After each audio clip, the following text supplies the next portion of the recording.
오늘은 로마서 강의 세 번째 시간입니다. 지난 시간에는 로마서에 대해서 간단한 기호를 우리가 함께 살펴봤습니다. 로마서의 주제는 로마서 1장 17절에 있는 말씀입니다. 복음에는 하나님의 의가 나타나서 믿음으로 믿음에 이르게 하나니 오직 의인은 믿음으로 말미암아 살리라. 이 신칭의 교리에 대한 말씀이 바로 로마서 1장 17절의 말씀이고 이것이 로마서의 핵심 주제입니다. 성경이 66권이 있는데 성경 66권을 한 절로 요약한다면 바로 로마서 1장 17절이 되겠습니다. 우리 너무나도 중요한 말씀이기 때문에 주일날 저녁에 함께 이 로마서를 공부하는 우리 성도분께서는 이 로마서 1장 17절 말씀은 반드시 암송하고 또 항상 마음속에 새겨서 이 믿음의 기초가 절대로 흔들리지 않도록 해야 할 것입니다. 너무 중요한 말씀입니다. 로마서는 크게 두 부분으로 나누어진다고 했죠. 앞부분은 로마서 1장부터 11장까지 이 신칭의 교리에 대해서 사도 바울이 먼저 설명을 하고 로마서 12장부터 16장까지는 이 신칭의 교리를 우리 믿는 성도들이 어떻게 적용하고 실천해야 되는가에 대해서 설명한 부분이라고 했습니다. 그래서 교회 안에서 또 형제들 사이에는 어떻게 해야 되고 국가에 대해서는 그리스도는 어떻게 해야 되고 이웃에 대해서는 어떻게 해야 되고 교회 안에 믿음에 연약한 형제들에 대해서는 어떻게 행동을 해야 되는지에 대해서 실천 부분에서 아주 자세하게 설명하고 있다는 사실을 우리가 지난 시간에 로마서 기호를 간단하게 살펴보면서 함께 공부했습니다. 오늘은 로마서 1장 1절부터 7절까지 말씀을 함께 우리가 보았는데요. 사실 로마서 1장 1절부터 15절까지 바울의 서신서를 쓴 인사말 부분이라고 할 수 있습니다. 그러나 그것을 또 반으로 쪼개서 너무 분량이 많아서 반으로 쪼개서 하나씩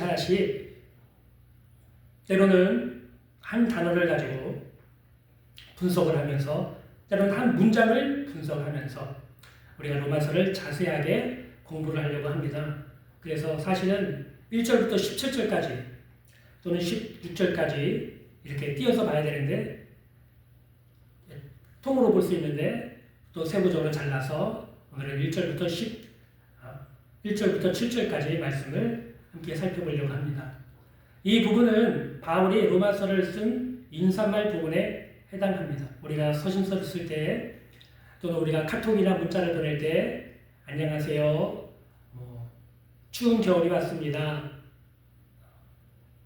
건강을 조심하시고 감기 조심하시고 평안하기를 바랍니다. 우리가 이런 식으로 앞에 서두를 쓴 다음에 본론으로 내용을 쓰잖아요. 그 앞에 서두에 해당하는 부분이 바로 로마서 1장 1절부터 7절에 나오는 부분인데요.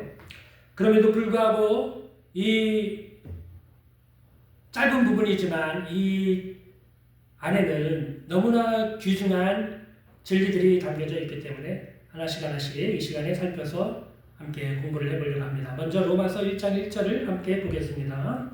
로마서 1장 1절입니다. 예수 그리스도의 종 바울은 사도로 부르심을 받아 하나님의 복음을 위하여 택정함을 입었으니. 여기서 사도 바울은 자신을 예수 그리스도의 종이라고 소개를 하고 있습니다. 여기서 말하는 종, 헬라어로는 둘로스라고 하는데요. 옛날 말하면 우리나라 조선시대로 말하면 하인입니다. 종을 종이라고 하지 않았어요. 종놈이라고 했죠. 종은 이름도 없습니다. 개똥이, 말똥이, 소똥이 그런 식으로 종은 이름이 없어요. 그 당시에도. 그러니까 종은 하나의 인격으로서 가치가 없는 짐승과도 같은 취급을 받았던 시대였습니다. 이 당시에 사용했던 둘로스라고 하는 종이라고 하는 이 단어의 뜻이 바로 그런 것이에요. 이 종은 주인을 위해서만 존재하는 사람이었습니다. 주인의 기쁨과 행복과 만족을 위해서만 존재를 했습니다. 종에게는 이름이 없고 종은 재산이 없습니다. 종에게는 명예가 없습니다. 또 종에게는 내일에 대한 꿈이 없어요. 미래에 대한 계획이 없습니다. 종이 계획을 세워서 뭔가 그렇게 하질 않습니다. 주인이 시키는 일만 하는 것이죠.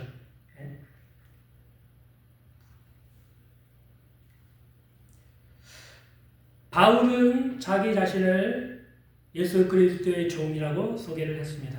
즉 예수님을 위해서만 사는 사람이라는 뜻입니다. 다른 사람을 기쁘게 해드리기 위해서 살지 않고 오직 예수 그리스도의 기쁨과 예수 그리스도의 이름과 예수 그리스도의 영광과 예수 그리스도의 온 인류를 사랑하시고 구원하시려고 하는 그 예수 그리스도의 깊은 넓은 구원의 역사를 위해서 그리고 자신의 남은 온 생애를 목숨까지도 바치고 순교를 했던 사람이 바로 사도 바울이었습니다. 그렇게 산 사람이 나는 예수 그리스도의 종입니다. 이런 고백을 하고 있는 것입니다. 여러분은 누구의 종입니까? 여러분은 주님의 종입니까? 아니면 주님을 따르고자 하는 팬입니까? 어떤 책에 보니까 제자입니까? 아니면 팬입니까? 이런 뜻이, 이런 제목의 책이 있더라고요.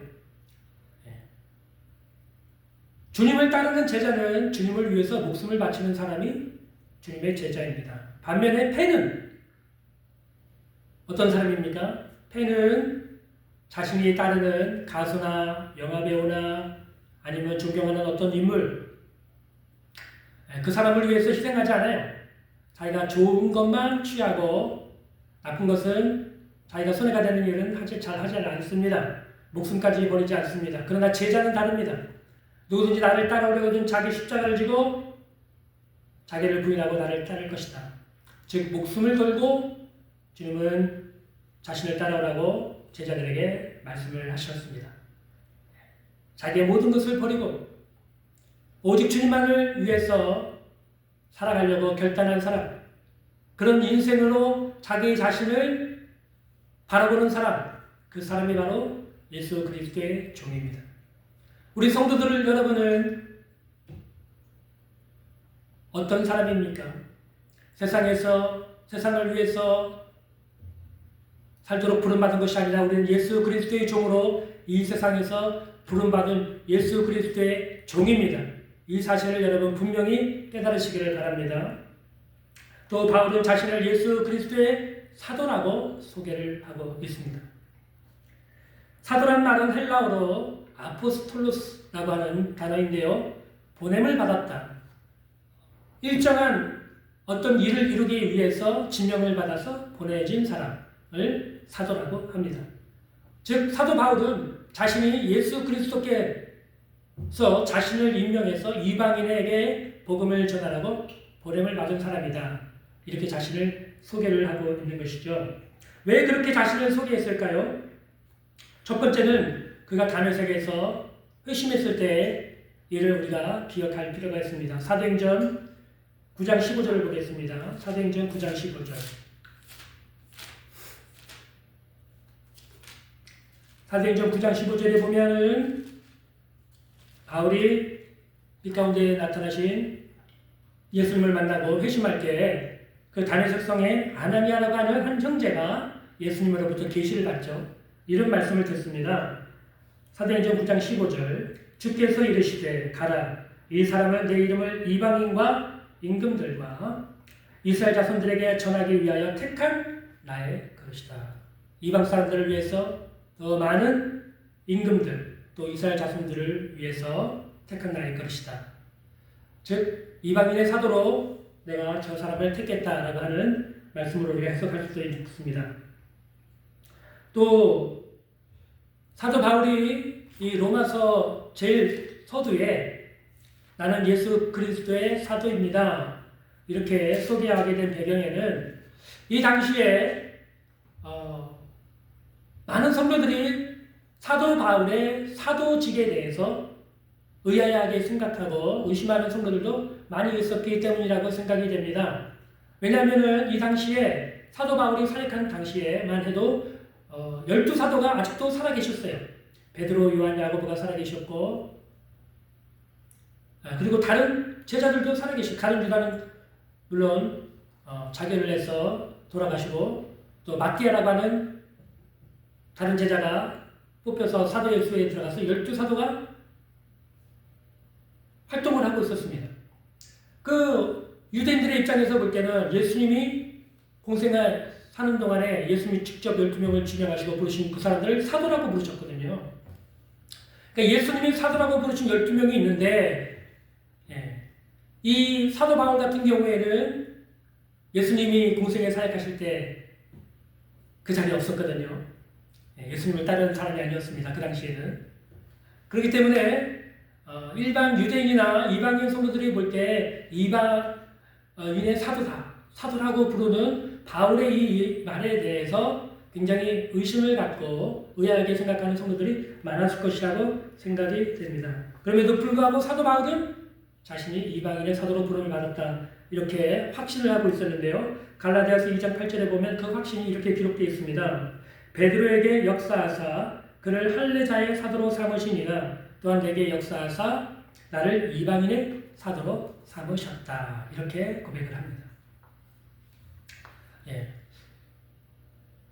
왜 사도 바울이 이방인의 사도로 부르심을 받았다는 것이 중요하냐면, 바울이 이방인 선교를 위해서 1차, 2차, 3차 전도여행을 떠나게 되거든요. 이방 지역에 있는 먼저 유대인의 회당에 찾아가서 복음을 전하고, 대부분의 유대인들이 이를 거부합니다. 그러면 그 성에 있는 이방인들에게 복음을 전하는 것이 사도 바울의 사역의 모습이었습니다. 그래서 유대인들 대부분은 복음을 받아들이지 않았지만, 이방인들은 대부분 많은 사람들이 이 당시에 바울이 전하는 복음을 듣고 교회에 들어와서 예수님의 제자가 되었습니다. 그 사역이 점점 넓혀져서 나중에는 어떤 결과가 일어났느냐, 초대교회에 90% 이상이 이방인들로 채워지고 약 10% 정도만, 소수만이 유대인들로 채워지는 그런 결과까지 생기는, 이 사도 바울의 사역을 통해서 그런 일들까지 일어나는 것을 우리가 사도행전을 통해서 보게 됩니다. 그래서 바울이 이방 지역에 가서 이방인들에게 복음을 전하는 것에 대해서 많은 사람들이 의문을 제기하지만, 그렇지 않다. 나는 예수 그리스도께서 이방인의 사도로 삼은 사도이다. 그런 확신을 가지고 이방 지역에 가서 이방인들에게 복음을 전하는 사도 바울의 모습을 우리가 보게 됩니다. 1절 말씀에서 우리가 함께 살펴봐야 될 중요한 내용이 바로 이러한 내용입니다. 또 보면은 하나님의 복음을 위하여 택정함을 입었다라고 했습니다. 여기에 보면 하나님의 복음에다가 동그라미나 밑줄을 그십시오. 예수 그리스도의 복음이 아니라 하나님의 복음이라고 바울은 말을 하고 있죠. 우리 마태복음 1장 1절 한번 볼까요? 마태복음 1장 1절에는 어떤 말씀이 있습니까? 여러분 기억하십니까? 마태복음 1장 1절. 아브라함과 다윗의 자손 예수 그리스도의 계보라, 이렇게 되어 있죠. 또 마가복음 1장 1절을 좀 봅시다. 마가복음 1장 1절. 여기 있네요. 마가복음 1장 1절. 하나님의 아들 예수 그리스도의 복음의 시작이라, 이렇게 써있죠. 예수 그리스도의 복음의 시작. 그런데 사도 바울은 로마서에서 하나님의 복음, 이렇게 말씀을 하고 있어요. 그 복음이 무엇인가를 2절, 3절에서 2절, 3절, 4절에서 설명을 하고 있고요. 우리가 이제 앞으로 이제 보겠습니다. 복음을 위하여 택정함을 입었다라고 했는데, 여기서 택정함을 입었다라는 뜻은 지명을 받아왔다라는 하는 뜻입니다. 복음 전하는 자로 하나님이 지명을 해 오셨다, 그런 뜻입니다. 사도 바울은 이런 의미에서 굉장히 큰 확신을 갖고 있는 분이 분명합니다. 목에 칼이 들어와도 나는 이방인의 사도입니다라고 말할 수 있는 분이 바로 사도 바울이었던 것이죠. 여러분은 여러분 자신에 대해서 이런 확신을 갖고 계십니까? 하나님이 나를 택하셨습니다. 하나님 나를 부르셨습니다. 하나님 나를 죄에서 구원해 주셨습니다. 이런 분명한 확신을 갖고 계십니까? 그런 확신을 갖게 되시기를 간절히 바랍니다. 로마서를 공부하는 동안에 이 진리의 말씀이 하나씩 하나씩 깨달아지고 그것이 내 마음 가운데 새겨지고 나의 마음과 나의 삶과 나의 생각을 변화시켜서 내가 하나님의 종이요 내가 예수 그리스도의 사람이요 복음을 위해서 하나님이 나를 세상 가운데서 부르셨다고 하는 사실을 여러분이 분명히 깨닫고 확신을 갖게 되시길 주님의 이름으로 축복합니다. 자, 이제 2절부터 4절까지는 하나님의 복음이 과연 무엇인가에 대해서 간단하게 사도 바울이 소개를 하는 부분입니다. 2절 보겠습니다. 이 복음은 하나님이 선지자들을 통하여 그 아들에 관하여 성경에 미리 약속하신 것이다. 이 하나님의 복음은 과연 어떤 복음인가? 그 아들에 관해서 성경을 통해서 예수 선지자들을 통해서 이미 예언을 한 바로 그 내용이다. 바로 그분이다. 그분이 누굽니까? 바로 하나님의 아들 예수 그리스도에 대한 복음이라는 것이죠. 복음은 그래서 한마디로 말하면 예수 그리스도입니다. 예수 그리스도의 삶과 예수 그리스도의 탄생과 예수 그리스도의 삶과 죽으심과 부활하심과 승천하심 그리고 다시 오심 이 모든 것이 다 예수 그리스도의 복음입니다. 어느 것 하나 믿지 않는다고 하면 그는 복음을 믿는 것이 아닙니다. 교회 안에도요 보면은 예수님의 동정녀 탄생을 믿지 못하는 사람들이 꽤 있어요. 그러면서도 믿는데요. 그것은 착각입니다. 착각이에요. 착각은 자유지만 그러나 그것은 대단히 큰 착각입니다. 어떻게 남자의 씨가 없이 사람이 이 땅에 태어날 수 있느냐? 동정녀 탄생을 믿지 못하는 사람들이 있어요. 또 예수님의 부활도 믿지 못하는 사람들 교회 안에 있습니다. 교회를 다닌다고 여러분 다 믿는 사람이 아니죠.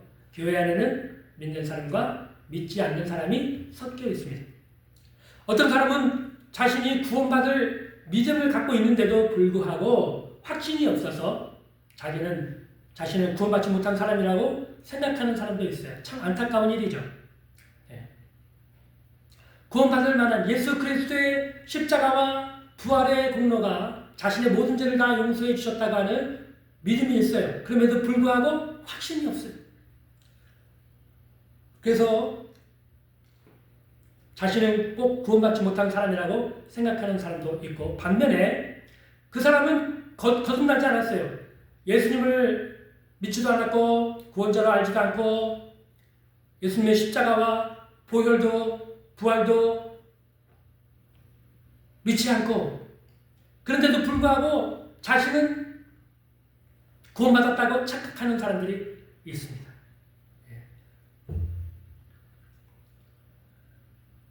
참 이 사람들은 참 안타까운 사람들이죠. 그러나 분명한 사실은 교회 안에는 다 구원받은 사람들만 있는 게 아니에요. 다 성령 받은 사람들만 있는 게 아닙니다. 교회 안에는 믿는 사람도 있고 믿지 않는 사람도 있습니다. 알곡도 있고 쭉정이도 있습니다. 염소도 있고 양도 있습니다. 성령 받은 사람도 있고 육의 사람도 있는 것입니다. 그래서 우리가 잘 분별해야 돼요. 예수 그리스도의 복음, 하나님의 복음은 그냥 우연히 2000년 전에 갑자기 어느 날 하나님이 이 땅에 예수 그리스도를 보내셔서 구원사역을 이루게 하신 것이 아니라 이미 구약의 오랜 역사를 통해서 하나님이 예언하시고 선지자를 통해서 또 예언하시고 구약의 시편과 모세의 글과 선지자들의 글에 이미 하나님께서 그 아들 예수 그리스도를 구원자로 메시아로 이 땅에 보내주시겠다고 또 고난의 종으로 이 땅에 보내주시겠다고 하는 수많은 약속의 말씀들, 예언의 말씀들을 우리가 보게 됩니다. 그것을 말씀하고 있는 것입니다. 특별히 우리가 원시복음이라고 하죠. 원시복음. 최초의 복음이라고 할 수 있는 그 복음이 창세기 3장 15절에 나옵니다. 창세기 3장 15절을 잠시 한번 보겠습니다. 창세기 3장 15절. 자, 찾았으면 제가 읽어보겠습니다. 내가 너로 여자와 원수가 되게 하고 네 후손도 여자의 후손과 원수가 되게 하리니 여자의 후손은 내 머리를 상하게 할 것이요 너는 그의 발꿈치를 상하게 할 것이니라. 여기서 여자의 후손이 나오죠. 여자의 후손을 다 동그라미 치십시오. 이 여자의 후손이 바로 인류를 구원하시기 위해 이 땅에 오신 예수 그리스도를 상징한 예언하신 말씀인 것입니다. 하나님이 예언의 말씀을 주신 거예요. 아담과 하와가 타락하자마자 바로 메시아를 보내주시겠다고 하나님이 주신 약속이 바로 창세기 3장 15절 말씀. 이것을 원시 복음이라고 합니다. 또 뿐만 아니라 우리가 잘 알고 있는 이사야 53장 5절 6절에도 하나님이 보내시는 메시아 그는 고난받는 종이다 라는 사실을 예언을 했습니다. 이사야 53장 5절과 6절을 좀 보겠습니다. 이사야 53장 5절과 6절 4절부터 읽으시죠. 그는 실로 우리의 질고를 사실은 53장 이 전체가 고난받는 종에 대한 예언의 말씀인데 그 부분 전체를 다 읽기는 너무 많으니까 부분만 읽은 것입니다. 53장 4절과 5절 6절을 읽겠습니다. 그는 실로 우리의 질고를 지고 우리의 슬픔을 당하였거늘 우리는 생각하기를 그는 징벌을 받아 하나님께 맞으며 고난을 당한다 하였노라. 그가 찔림은 우리의 허물 때문이요 그가 상함은 우리의 죄악 때문이다. 그가 징계를 받음으로 우리는 평화를 누리고 그가 채찍에 맞음으로 우리는 나음을 받았도다. 우리는 다 양 같아서 그를 행하여 각기 제 길로 갔거늘 여호와께서는 우리 모두의 죄악을 그에게 담당시키셨도다. 구약에는 분명히 이처럼 하나님의 예언의 말씀과 선지자의 예언 이렇게 기록되어 있습니다. 또 시편 16편 10절에는 이는 주께서 내 영혼을 소홀히 버리지 아니하시며 주의 거룩한 자를 멸망시키지 않을 것입니다 라고 하는 예수님의 죽으심과 부활을 예언하신 그런 말씀도 기록되어 있습니다.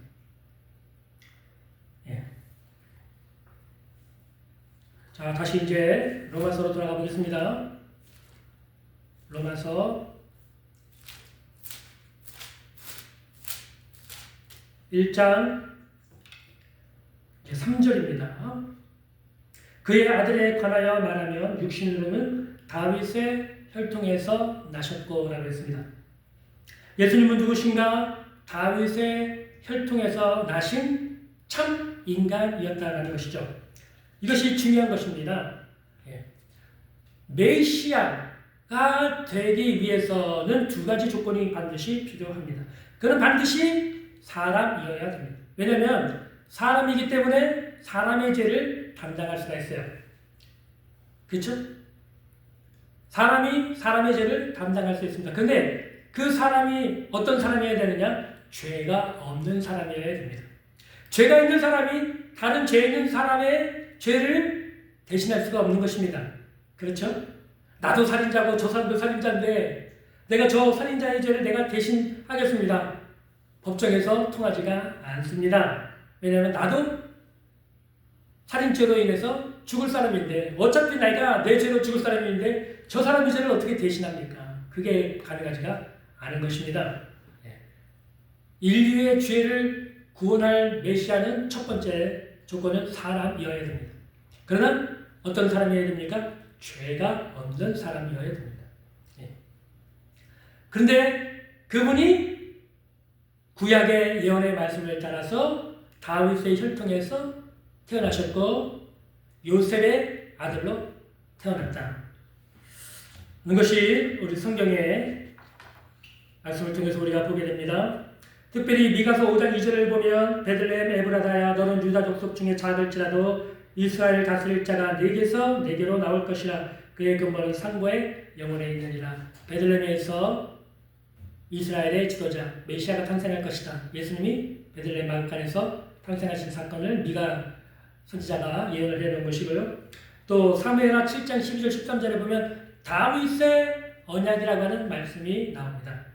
하나님께서 다윗을 기뻐하시고 하나님의 성막, 하나님의 성전을 짓으려고 하는 그 모습을 칭찬하시면서 다윗에게 약속을 주셨는데 그것이 다윗의 언약이에요. 그 다윗의 언약 중에는 내 후손 중에서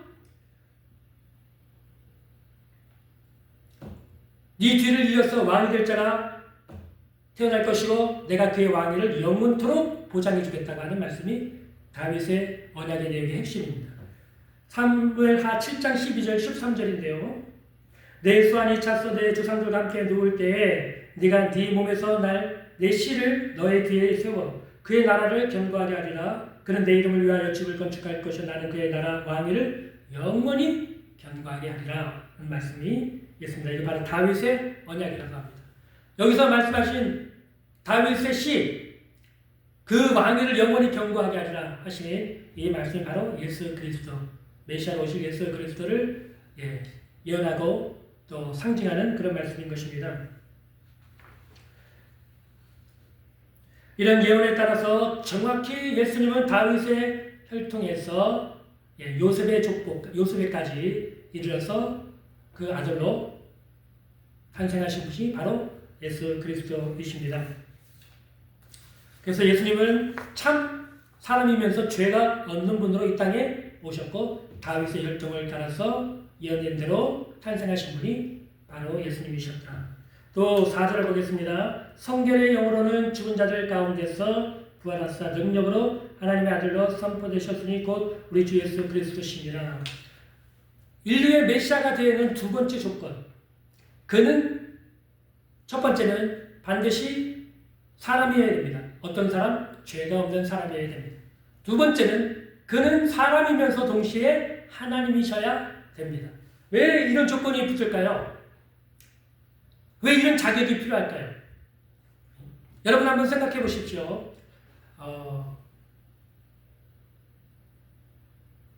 텔레비 뉴스나 아니면 뭐 그것이 알고 싶다, 아니면 뭐 시사 뭐 프로그램 같은 데서 보면은 사람을 죽이는 죽인 살인자들이나 아니면 다른 사람을 해코지했던 그 죄수들이 고백하는 내용을 보면은 너무 마음이 괴로워서 그 죄 때문에 죄로 인한 부담감, 압박감, 양심에 찔리는 것이 너무 괴로워서 자살하기도 하고 술에 쩔어서 살기도 하고 폐인처럼 살기도 하는 그런 모습들을 보지 않습니까? 한 사람이 범한 죄의 무게가 그만한 거예요. 근데 인류 전체의 과거와 현재와 미래의 모든 죄를 걸머진 메시아는 인간의 힘으로는 그것이 불가능한 거예요. 인간의 한 인간으로서는 그 많은 인간의 과거와 현재와 미래의 그 많은 죄를 질 수가 없는 것입니다. 그러므로 그는 참 인간, 죄가 없는 한 인간이면서 동시에 그는 하나님이셔야 되는 것입니다.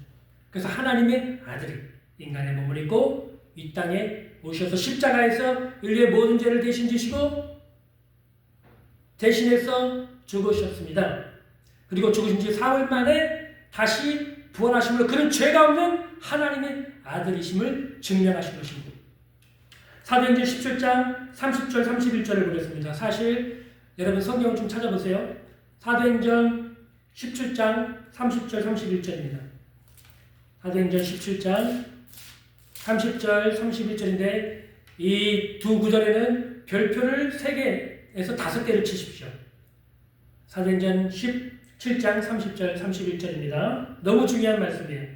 자, 한번 보겠습니다. 알지 못하던 시대에는 하나님이 간과하셨거니와, 간과하셨다는 것은 너그러이 보아주셨다는 거예요.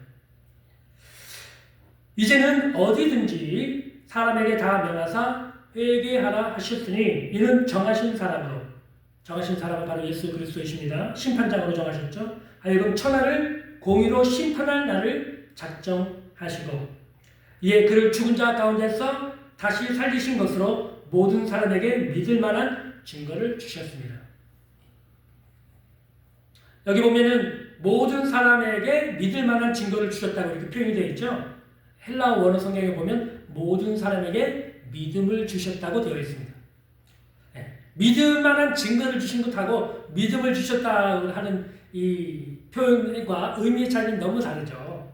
믿음을 주셨다고 기록되어 있어요. 믿음을 주셨다. 이 믿음을 주셨다라고 하는 다른 라고 하는 이 의미는 어떤 의미입니까? 사람들이 예수님의 부활을 부인할 수 없는 증거로 주셨다는 것. 그것이 성경이 우리에게 말씀하고 있는 진리입니다.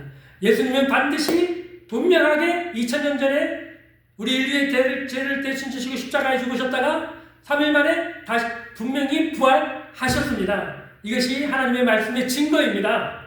할렐루야. 예수님이 부활하셨어요. 믿을 만한 증거가 아니라 더 정확하게 원하에는 믿음을 주셨다. 부인할 수 없다. 라고 하는 것이죠. 여러분 내일 아침에 해가 뜨지 않습니까?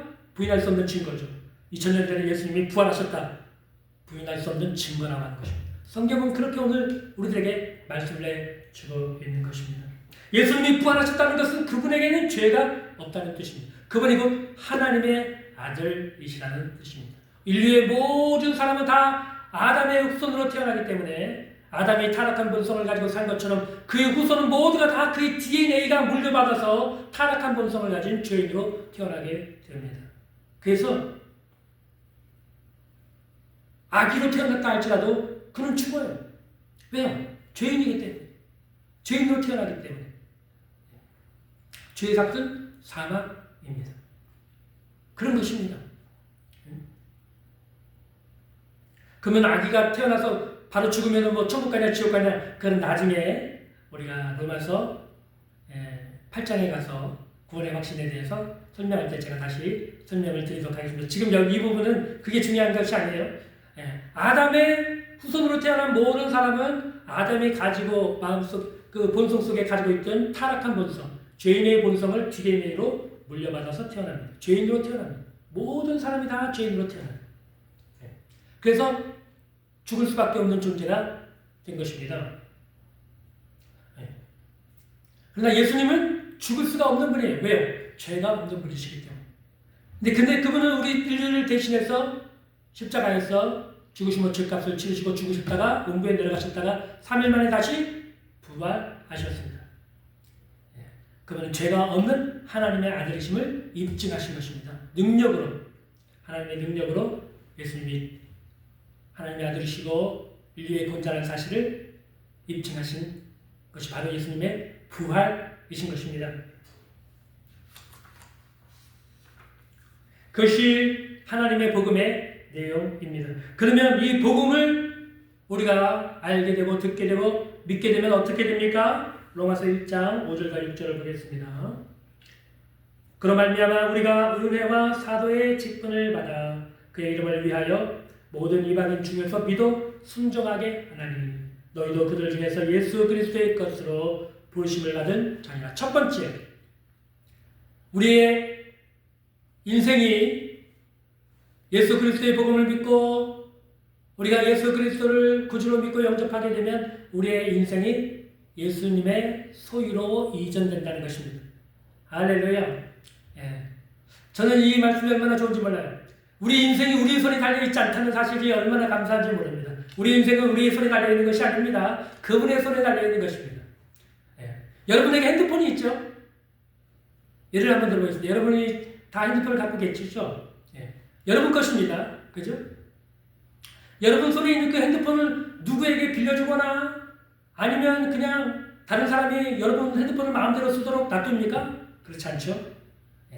여러분 핸드폰을 얼마나 붙잡고 귀중하게 여러분 삽니까? 여러분 바로 우리 인생의 존재가 그분의 손에 붙잡힌 인생이 됐다는 거예요. 그분의 소유가 됐다는 것입니다. 과거에는 누구의 소유였습니까? 마귀의 소유였죠.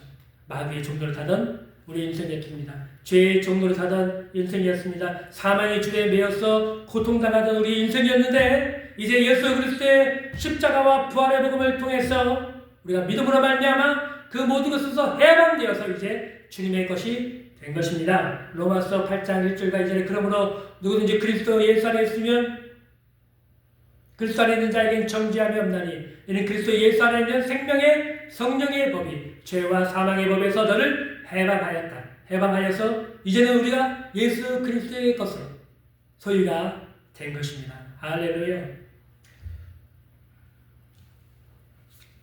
또 우리는 예수 그리스도의 복음을 믿음으로 말미암아 하나님의 영원한 사랑을 받는 행복한 인생이 된 것입니다. 로마서 8장 38절 39절이니까요. 내가 확신하노니 사망이나 생명이나 장래일이나 능력이나 높음이나 기쁨이나 다른 어떤 피조물이라도 우리를 우리 주 그리스도 예수 안에 있는 하나님의 사랑에서 끊을 수 없으리라. 할렐루야.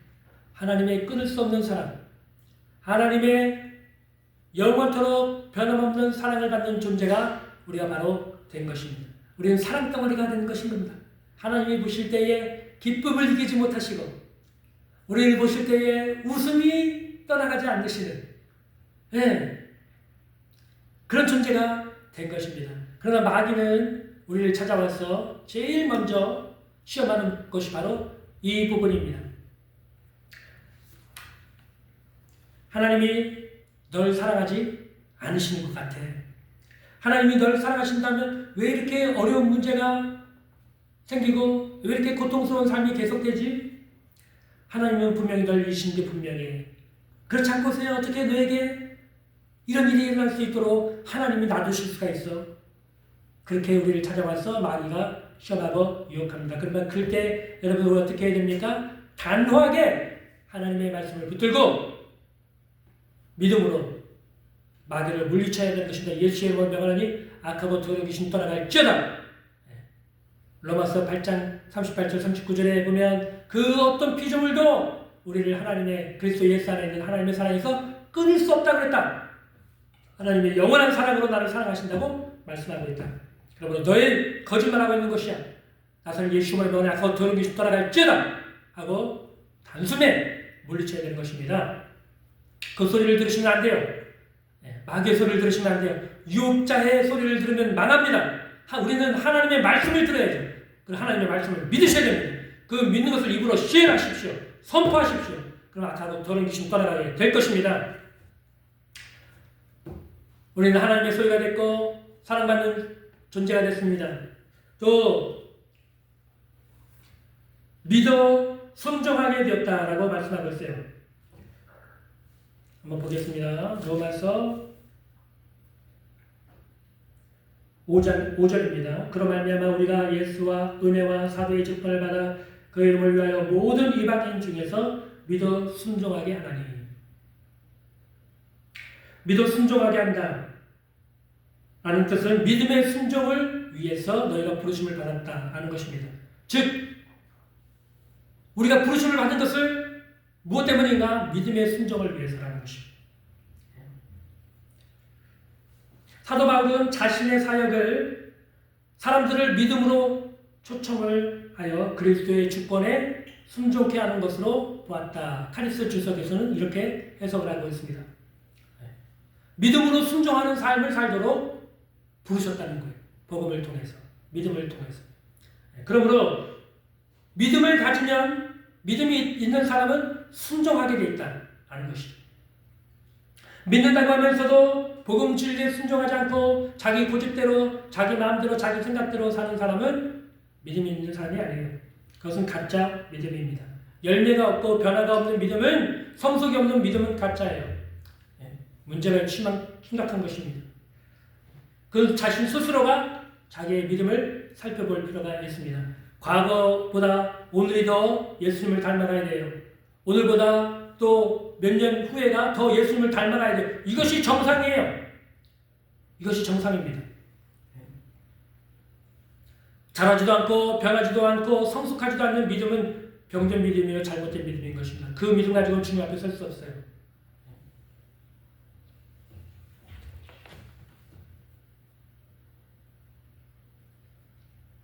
제가 마지막으로 좀 드리고 싶은 말씀이 있습니다. 오늘 말씀을 준비하면서 제 마음속에 부딪혀오는 중요한 마음의 감동이 하나 있었습니다. 그건 뭐냐면 2000년 동안 잊혀져온 중요한 은혜라는 부분이었어요. 2000년 동안 신약의 교회가 잊은 하나님이 주신 놀라운 은혜가 있습니다. 첫 번째는 뭐냐면 성령 충만한 사역자들과 성령 충만한 성도들의 무리, 그것을 잊어버렸어요. 초대교회에는 성령 충만한 사도들이 많이 있었습니다. 사도 바울, 베드로, 요한, 야고보, 예? 그 다음에 성령 충만한 사도 바울, 바나바, 예? 브리스길라, 아굴라, 누가, 디모데, 디도, 예? 신라와 같은 사람들, 성령 충만한 사역자들이 굉장히 많이 계셨어요. 예?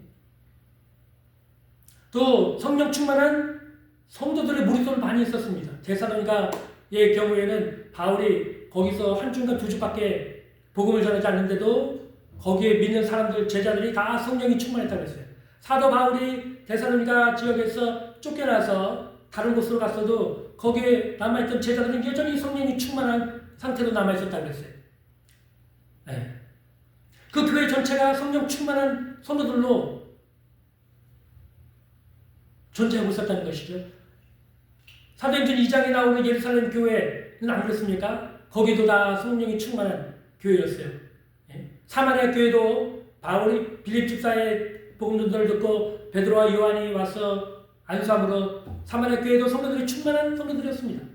안디옥 교회는 말로 하면 두말하면 잔소리죠.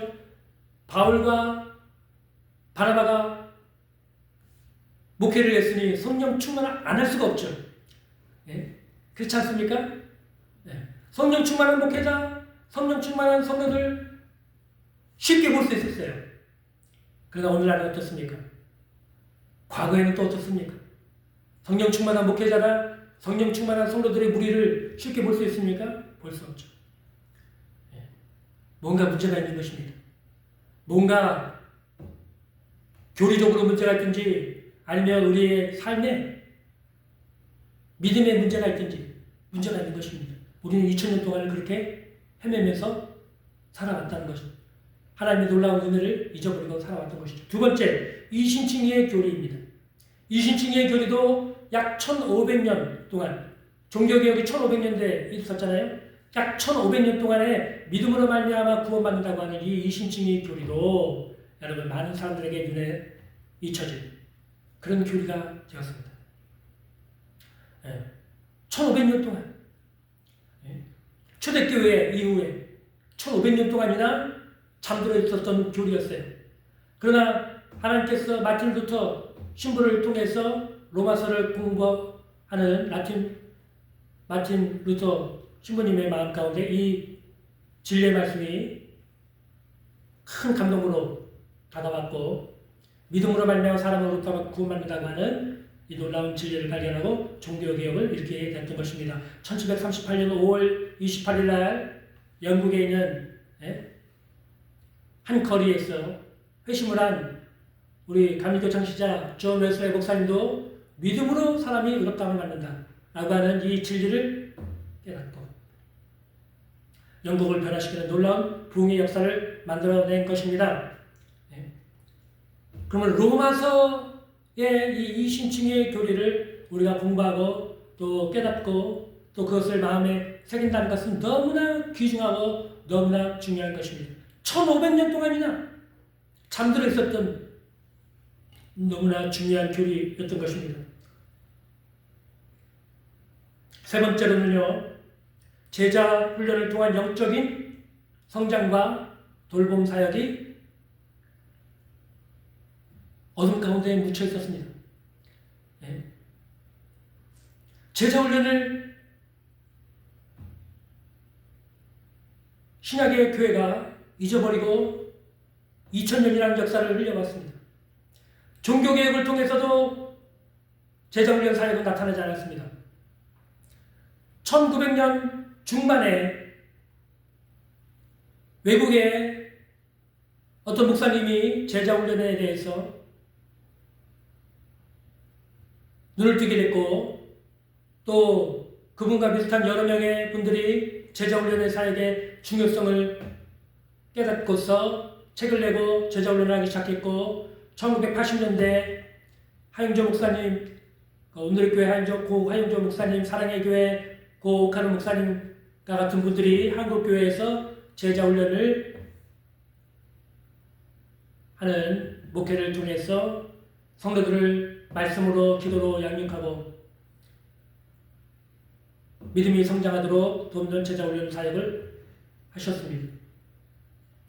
거의 1900년 동안이나 제자훈련 사역은 잊혀져 왔습니다. 예수님도 제자훈련을 하셨어요.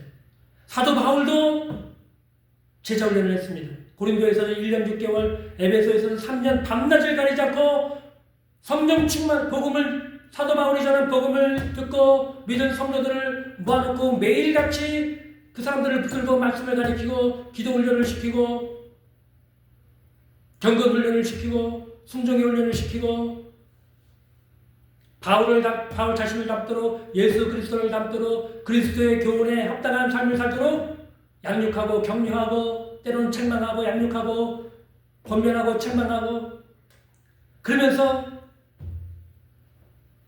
믿음의 성장을 이룰 수 있도록 도와줬던 것입니다. 여러분 그 사람들이 그 제자들이 그냥 주일날만 왔다 갔다 하는 사람들이 아니었습니다. 성령 충만한 사람들이었어요. 매일같이 모여서 기도하고 말씀을 배운 사람들이었어요. 그 사람들을 붙들고 1년 6개월 시간이 다닐 때는 에베소서에서 3년 밤낮으로 그 사람들을 붙들고 바울이 제자훈련을 했다니까요. 근데 그런 사역이 거의 1900년 동안 이루어지지 않았습니다. 신약교회에서는. 놀랍지 않습니까?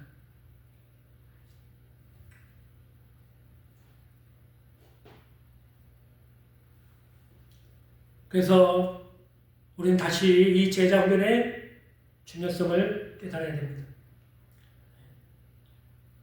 우리 목회자들은 바울과 같은 마음을 가지고 성도들을 바라봐야 됩니다. 예수 믿는 성도가 한 사람이라도 생기면 그 사람을 붙들고 말씀을 읽고 가르치고 기도 훈련을 시키고 성령 충만한 사람이 되고 봉사의 일을 맡겨서 그가 봉사를 통해서 사랑을 실천하고 복음을 전하고 예수님 닮듯이 사람들을 긍휼히 여기고 섬기는 그런 모습을 통해서 그 인격이 변화되고 삶이 변화되고 예수님을 닮아가도록 그런 양육을 해야 되는 것입니다. 그런 양육이 필요한 거예요. 제자훈련 사역은 반드시 필요합니다. 제자훈련 사역이 없이는 여러분 어떤 성도도 스스로의 힘으로 노력으로 온전한 성도가 될 수 없어요. 격려가 필요합니다. 때로 잘못된 것은 책망이 해서 바로잡아 주는 것이 필요합니다. 계속해서 격려가 필요하고요. 또 어떻게 해야 될지를 알려주는 방법적인 부분도 가르쳐줘야 됩니다. 그것이 제자훈련에서 하는 일들이에요. 제자훈련이 너무나도 중요합니다. 제자훈련을 통해서 성도들은 영적인 성장과 그 영혼의 경건 생활에 대해서 돌봄을 받을 수가 있습니다. 오늘날 한국교회와 모든 성도들이 이 제자훈련에 다시 관심을 갖게 되시기를 간절히 바랍니다. 모든 교회, 모든 성도들은 제자훈련과 양육과 돌봄이 필요합니다. 그것을 통해서 교회가 변하고 성도들의 삶도 변해서 욕을 먹고 사회적으로 비판의 대상이 된 한국교회가 새롭게 변화가 되고 또 변화된 우리 교회와 성도의 삶 가운데 성령의 바람이 불어와서 이 나라 민족을 새롭게 변화시킬 수 있는 놀라운 부흥의 역사가 다시 한번 일어날 수 있게 되기를 간절히 바랍니다. 기도하겠습니다. 사랑이 많으신 주님